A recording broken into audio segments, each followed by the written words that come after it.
দুদু ভাই আবার কেঁপিছে হাসনাত আবদুল্লাহর উপরে। খেপারি কথা, হাসনাত করছে যে আওয়ামী লীগের টেকায় বিএনপির রাজনীতি চলে। দুদু ভাই বলছেন বিএনপি অনেক আগে থেকে, তার জন্মের আগের থেকে রাজনীতি করে, তাই হিসাব করে কথা বলা উচিত।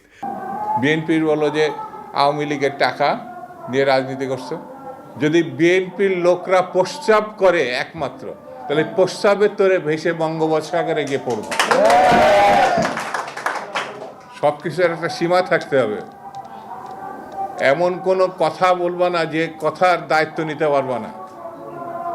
বিএনপি সম্বন্ধে যে অভিযোগ করছো, সেই অভিযোগের জবাব যদি বিএনপি শুধু থুতু ফেলে, সেই থুতুর মধ্যে তোমার খুঁজে পাওয়া যাবে না। সেই জন্য আমি বলবো, হিসাব করে কথা বলা, হিসাব করে চলা, আর গণতান্ত্রিক রীতিনীতি মানা। পোলা পাইন করলে বহুত ব্যর্থ আছে দুদু ভাই। ঠিকই কইছেন, ঠিকই কইছেন। সব জায়গায় দুদু ভাইয়ের লোক ঢুকেছে, একেবারে ফাউল এগলে। আপনি একজন বিশিষ্ট রাজনৈতিক নেতা, আপনি খাবার গেছেন, আপনার মুরগির ঠ্যাং দিবি না, তাই বলে দেখেন রানের পিস না দেয় দুদু ভাইয়ের কি রাগ। ঠিক আছে না? আমি কনফার্ম ওই মেসিয়ান না এনসিপি করে, ছাত্রদের দল করে। এরপরে দুদু ভাই খাবার গেলে না দুটা রান দিবেন, হ্যাঁ, আর ব্যান্ডে দিবেন খিলানোর পরে। উনি খাবি আবার ব্যান্ডেও নিয়ে আসবি। তো আসেন আমরা না ইতিহাস দেখি। দুদু ভাই কইছে মুরব্বী মানুষ তো ইতিহাস দেখা দরকার। তো দুদু ভাই মাঝে মাঝে ফাউল করে আর একটা বাড়ি খায়, কিছুদিন ঠান্ডা থাকে। ওটাই একটা কাজ। বিএনপির জীবনের কি কাজ সেটা অবশ্য জানি না। হ্যাঁ, জানাই কোনো গতি, সে নাকি হয় সহসভাপতি। তো উনি তো সহসভাপতি। তো ওই সহসভাপতি আর বেটা মানুষের দুদু একই জিনিস। বিএনপির দুদু ভাইয়ের কাজও এক, ওনার কোনো কাজ নাই আসলে। বিএনপির মধ্যে ঐতিহাসিকভাবে আওয়ামীপন্থীরা কাজ করে। পাগলা ফজলু একটা উদাহরণ, হাবিবুর রহমান হাবিব আর একটা উদাহরণ। ওই নাকি জামাত ইসলামের লোকদেরকে মসজিদে ঢুকতে দিবি না, নামাজের ইমামতেও করবে দিবি না। আটঘরিয়ার কোন মসজিদে জামাতের কোন ইমাম কোন মুয়াজ্জিন আযান দিতে পারবে না, জামাতের কোন ইমাম ইমামতি করতে পারবে না। তো এই দুটোই ছাত্রলীগের প্রেসিডেন্ট ছিল। বিএনপির শামুজ্জেম ছাত্রলীগের প্রেসিডেন্ট ছিল পরপর 3 বার। মনিরুল হক চৌধুরী আর এক ছাত্রলীগ বিএনপি করে। এমনকি পরপর 2বারের সভাপতি হওয়া কে এম ওবায়দুর রহমান, সেও বিএনপির সাধারণ সম্পাদক ছিল অনেকদিন। তো দুদু ভাই আওয়ামী লীগের টেকা মানে তো আওয়ামী লীগের নেতার কর্মীর টেকা, তাই না? কে এম ওবায়দুর রহমান যখন বিএনপিতে আসে বা অন্যান্য ছাত্রলীগের নেতারা যখন বিএনপিতে আসে, তার টাকা পয়সা কি আওয়ামী লীগকে ফেরত দিয়ে আসে নাকি নিয়ে আসে? আব্দুল আল মিন্টু যখন আওয়ামী লীগে ছিল, তার টাকা আওয়ামী লীগের টাকা না। আর আপনারা তো টাকা নিয়ে আওয়ামী লীগকে এলাকা ফেরাইতেছেন, কথাটা তো মিথ্যা না, তাই না? তাই বিএনপির মধ্যে আওয়ামী লীগের টাকা আছে তো, কথাটা সত্য তো। 71 টিভির দখল কে নিছে? হ্যাঁ, কে নিছে? বুলু ভাই নিছে তো। আর টিভির দখল কে নিছে? আর কইলাম না।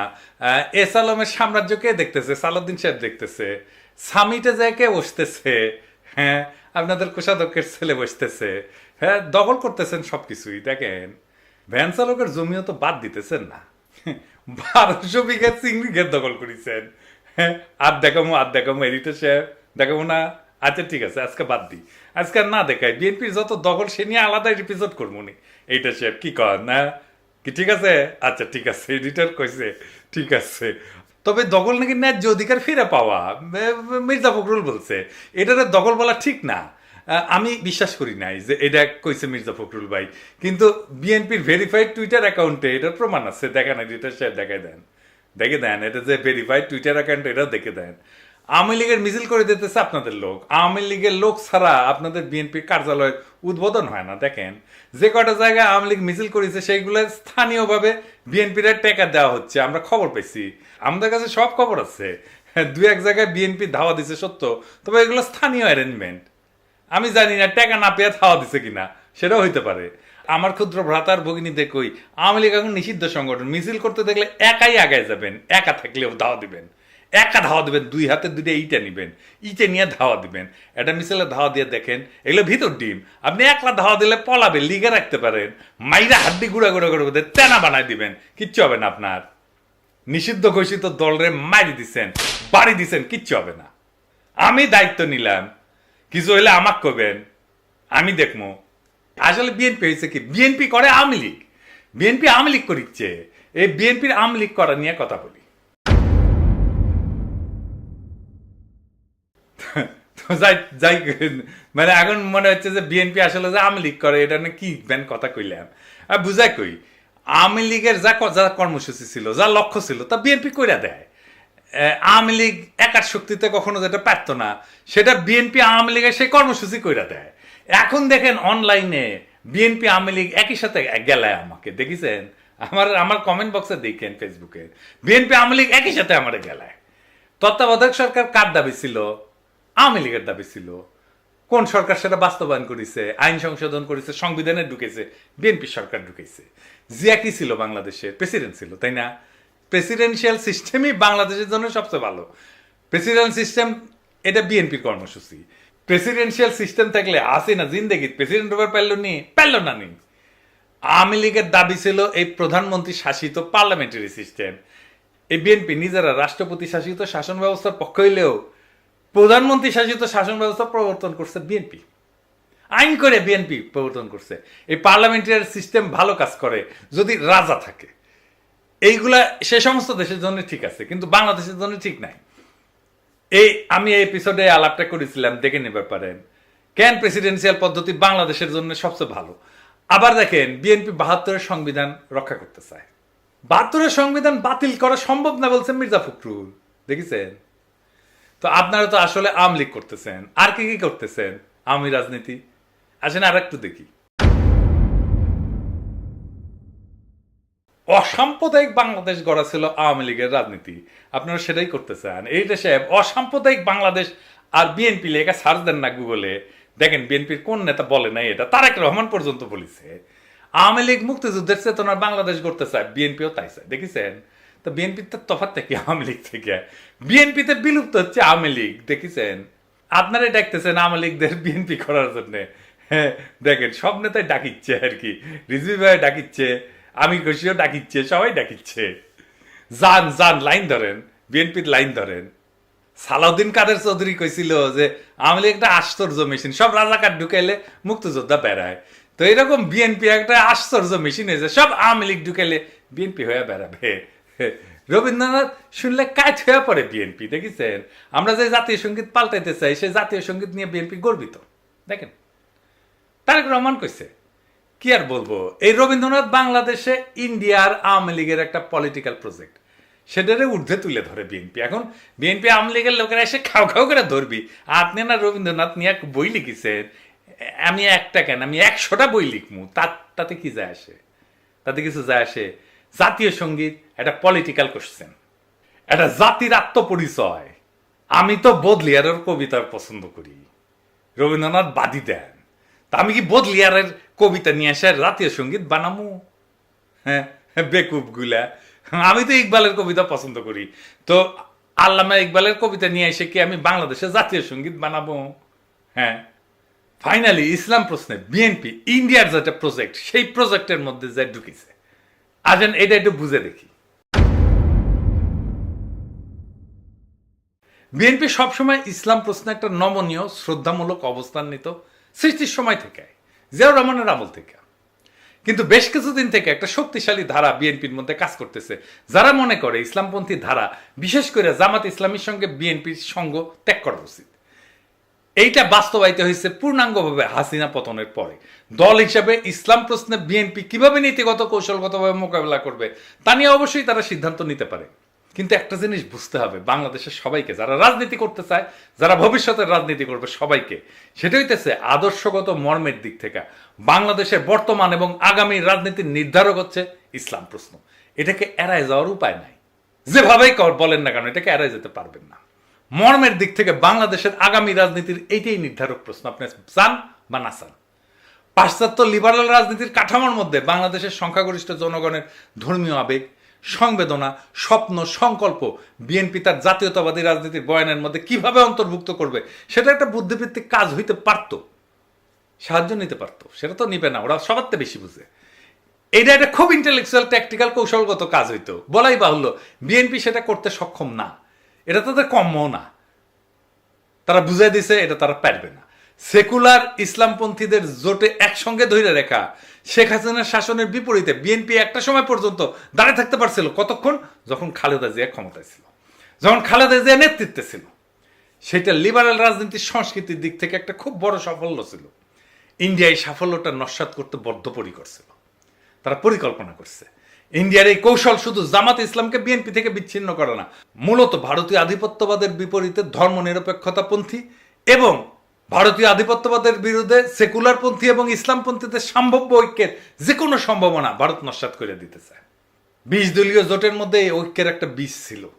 এটার অঙ্কুরেই বিনষ্ট করা ছিল ভারতের রাজনীতির একটা বিরাট কৌশল। বিএনপি এবং ইসলামপন্থীদের মধ্যে ফাটল ধরানো, সেই জন্য শেখ হাসিনা, বাম এদের একটা অন্যতম কৌশল ছিল। ফ্যাসিবাদের বিরুদ্ধে জুলাই আগস্ট বিপ্লবে এই যে সেকুলার, বাম, ইসলামপন্থীদের ঐক্য একটা খুবই তাৎপর্যপূর্ণ রাজনৈতিক সন্ধি ছিল। এর বিপদ বুঝবার বিচক্ষণতা ভারতের আছে। এই রাজনৈতিক সন্ধির বীজ জাতীয় রাজনীতির সম্ভাব্য দিক নির্দেশক হয়ে ওঠার আগেই ভারতকে সমূলে নষ্ট করে দিল বিএনপিকে দিয়া। ভারত তার বিপদের ক্ষেত্রগুলোকে বাস পাখির মতো চোখ এনে ধরতে পারে বাংলাদেশে।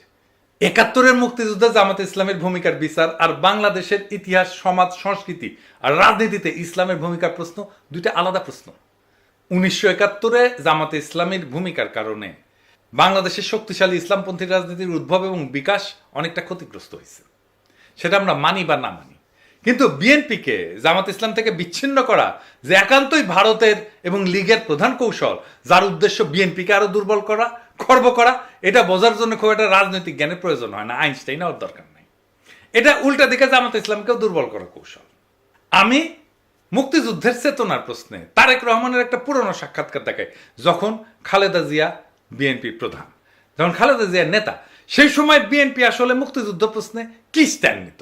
আমি এই সাক্ষাৎকারটা সাপ্তাহিক 2000-এ প্রকাশিত হয়েছে, 2001 সালের 17ই আগস্ট।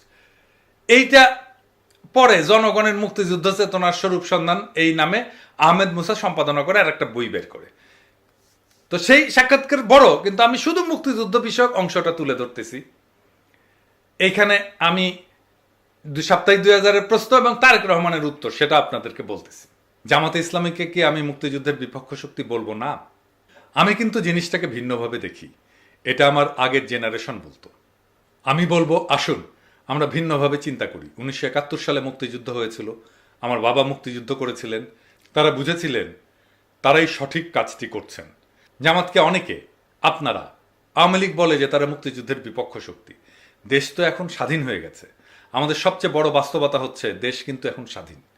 71-এ জামাত হয়তো মনে করেছিল মুক্তিযুদ্ধটা ঠিক নয়, এ কারণেই হয়তো তারা এটার বিরোধিতা করেছিল। স্বাধীনতার পর জামাতের কোনো নেতা কি বলেছে এটাকে আমরা আবার পাকিস্তানের নিয়ন্ত্রণে নিয়ে যাব? আমার তো মনে পড়ে না কোথাও তারা এটা বলেছে। দেশ এখন স্বাধীন, আমরা 30 বছর পেরিয়ে এসেছি। এই যে মুক্তিযুদ্ধের চেতনা, রাজাকার, এটা নিয়ে আমাদের পূর্বপুরুষদের এত সময় নষ্ট করেছে যেটার ভোগান্তি এখন আমাদেরকে পোহাতে হচ্ছে। আমার জেনারেশনকে বলবো আসুন আমরা সামনে এগোই, রাজাকার নিয়ে চিন্তা করে সময় নষ্ট না করে মানুষের অর্থনৈতিক মুক্তির লক্ষ্যে যা করা উচিত বা যা করা প্রয়োজন সেটা করি। যুদ্ধাপরাধীর বিচার বা শাস্তির ব্যবস্থা তো একটা স্বাভাবিক ঘটনা, এটাকে ভুলে গেলে চলবে কি করে? জার্মানি 40 বছর পর, প্রশ্নটা শেষ করতে দেননি তারেক রহমান, তার আগেই উনি বলতে শুরু করেন। জার্মানি 40 বছর পর নাৎসিদের বিচার করেছে। 40 বছরে তারা প্রথমে দেশের প্রতিটি মানুষের বাসস্থানের ব্যবস্থা করেছে, কর্মসংস্থানের ব্যবস্থা করেছে, তারপরেই তারা এটাতে গেছে। আপনি বলছেন আগে আমরা মানুষের মৌলিক চাহিদা পূরণ করব, তারপরে মুক্তিযুদ্ধের বিপক্ষ শক্তি বা রাজাকার নিয়ে চিন্তা করব। অফকোর্স আমার বাবা যুদ্ধ করেছেন। কেন যুদ্ধ করেছেন? যাতে দেশের প্রতিটি মানুষের বাসস্থান থাকে, খাদ্যের নিশ্চয়তা থাকে, অর্থাৎ মানুষের মৌলিক চাহিদা নিশ্চিত করার জন্য। কিন্তু 30 বছরে আমরা মানুষের এই মৌলিক চাহিদাগুলো পূরণ করতে পারিনি। আসুন আগে মানুষের মৌলিক চাহিদাগুলো পূরণ করি, তারপর ওসব নিয়ে চিন্তা করা যাবে। আপনার বাবা যাদের বিরুদ্ধে যুদ্ধ করেছিল, আপনি তাদের বিষয়টি আলাদাভাবে দেখবেন না? আমার বাবা কারো বিরুদ্ধে যুদ্ধ করেননি, তিনি যুদ্ধ করেছিলেন মানুষের মৌলিক অধিকার নিশ্চিত করার জন্য। কিন্তু আপনি আদর্শ প্রশ্নটা শেষ করতে দেননি সাপ্তাহিক 2000-কে।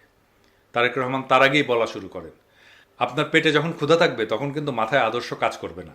আপনার পকেটে যখন চলার পয়সা থাকবে না, আপনি যখন আপনার সন্তানের ওষুধ কিনতে পারবেন না, খাবার কিনতে পারবেন না, তখন কিন্তু কোনো আদর্শ থাকবে না।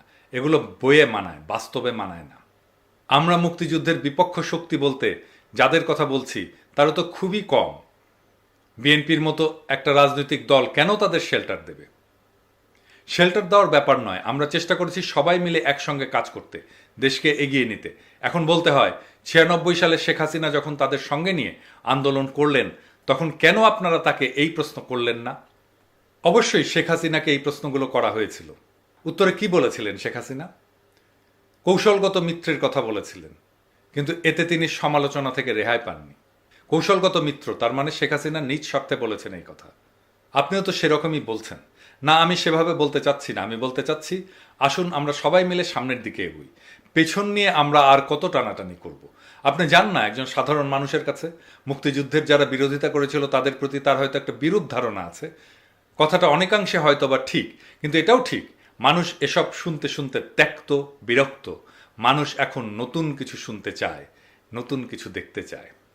বিএনপি এখন নতুন কিছু বলছে না, ওই পুরনো কথাগুলোই যা আওয়ামী লীগ বলতো সেটাই এখন বিএনপির কর্মীরা বলে, সেটাই এখন বিএনপির নেতারা বলে। বিএনপি নিজেই তার এই অবস্থান মানে না। বিএনপি এখন তারেক রহমানের দেওয়া বক্তব্যের উল্টা কথা বলে। এই বিএনপি কার খপ্পরে পড়ে এই রাজনৈতিক অবস্থান নিল, সেটা কি বিএনপি স্পষ্ট করা উচিত না? নাকি সেই সময় তারেক রহমান সেটা ভুল বলছিল? বিএনপি যদি এর ব্যাখ্যা দিতে না পারে, তাহলে তো আপনি ওই দলের কোনো কথাতেই আস্থা রাখতে পারবেন না। ওরা ক্ষমতায় যে যা খুশি তাই করবে, আগের সব কথা উল্টাই দেবে, তাই দিচ্ছে। আমরা কেন বিএনপির বিরোধিতা করি? বিএনপি আজ যেখানে দাঁড়ায় সেখান থেকে আর যাই হোক, জনতার আশা ভরসার পথে হাঁটা যায় না। কারণ ছাত্র জনতা শুধু আওয়ামী লীগকে সরাই দিচ্ছে, তাতেই বিএনপি খুশি। কিন্তু বিএনপি আওয়ামী লীগকে ছুঁড়ে ফেলে দিতে চায় না। তাদের নীতি, ইতিহাস, তাদের বয়ান, এমনকি তাদের ভাষা বিএনপির গলায় উঠে আসে। জিয়া যে রাষ্ট্রপতির শাসন ব্যবস্থার কথা বলছিলেন, বিএনপি আবার সংসদীয় ব্যবস্থা বন্ধ না করে। যে জিয়া ৭২-এর সংবিধানকে বাতিল করে দিছিল, এখন সেই বিএনপি ৭২-কে রক্ষার কথা বলে। যে বিএনপি অসাম্প্রদায়িকতার নামে আওয়ামী লীগের হাইব্রিড বয়ানকে সামনে রেখা ইসলামী মূল্যবোধ থেকে সরে যায়, সে কি করে জনগণের প্রতিনিধিত্ব করবে? এটি কি পরিবর্তন, নাকি এক বিব্রতকর পুনরাবৃত্তি? বিএনপি একটা নকল বিকল্প, যেখানে পুরাতনের পোশাকে নতুন কিছু সাজানোর ব্যর্থ চেষ্টা চলে। যারা আওয়ামী দুঃশাসনের বিরুদ্ধে এক বুক আশা নিয়ে বিএনপির দিকে তাকাইছিল, অথচ এখন দেখে ওদের পাতে ভাত কম, কিন্তু বকবকা নিয়ে আওয়ামী বুলি আগের চেয়ে বেশি। ফ্যাসিস্ট হাসিনার জন্ম কিন্তু বিএনপির ব্যর্থতা থেকেই। ছাত্র জনতা তাদের নিশ্চিহ্ন হওয়া থেকে বাঁচাইছে বিএনপিকে, আর সেই ছাত্রদের মুতে ভাষায় দিতে চায় বিএনপি। যদি বিএনপির লোকরা প্রস্রাব করে একমাত্র, তাহলে প্রস্রাবের তোরে ভেসে বঙ্গোপসাগরে গিয়ে পড়বে। বিএনপির এই নীতিহীন সফট আওয়ামীকরণ প্রক্রিয়া আসলে রাজনৈতিক আত্মহত্যা। এই পথ জনতার না, এটা মিটমাটের, কম্প্রোমাইজের আর আত্মসমর্পণের পথ। এই পথ নতুন বাংলাদেশের পথ হতে পারে না। আজ প্রয়োজন নতুন এক প্রস্তাবনার, একটা মৌলিক বিপরীত রাজনীতির, যেখানে ইসলামপন্থী শক্তি, জনগণের জীবন ঘনিষ্ঠ চেতনা আর রাষ্ট্রীয় ন্যায় বিচার এক মোহনায় মিলবে। যেখানে মুক্তিযুদ্ধের মানে হবে না কোনো দলীয় ট্যাগলাইন, বরং জনগণের সত্যিকারের মুক্তির সূচনা। যেখানে ইসলাম ধর্ম হবে রাষ্ট্রের গভীর মূল্যবোধের ভিত্তি, আর যেখানে নেতৃত্ব আসবে জনগণের ভিতর থেকে, সেই নেতৃত্ব যে ভারতপন্থী না। বিএনপির সামনে এখন মাত্র দুইটা রাস্তা খোলা আছে: নকল আওয়ামী লীগ হয়ে মুছে যাওয়া ইতিহাস থেকে, অথবা আওয়ামীকরণ ছুঁড়ে ফেলে সত্যিকারের জনতার বিকল্পে রূপান্তরিত হওয়া। জনগণ ক্ষমা করতে জানে, কিন্তু জনগণ প্রতারণা চেনে। বিএনপি আজকের রাজনীতি জনগণের সাথে প্রতারণা। মনে রাখবেন, প্রতারক আর বিশ্বাসঘাতকদের জন্য জনগণের মন খুলে যায় না, কেবল ঘৃণার দরজা খুলে। মনে রাখেন ইতিহাসের এই হিসাব। ইনকিলাব জিন্দাবাদ।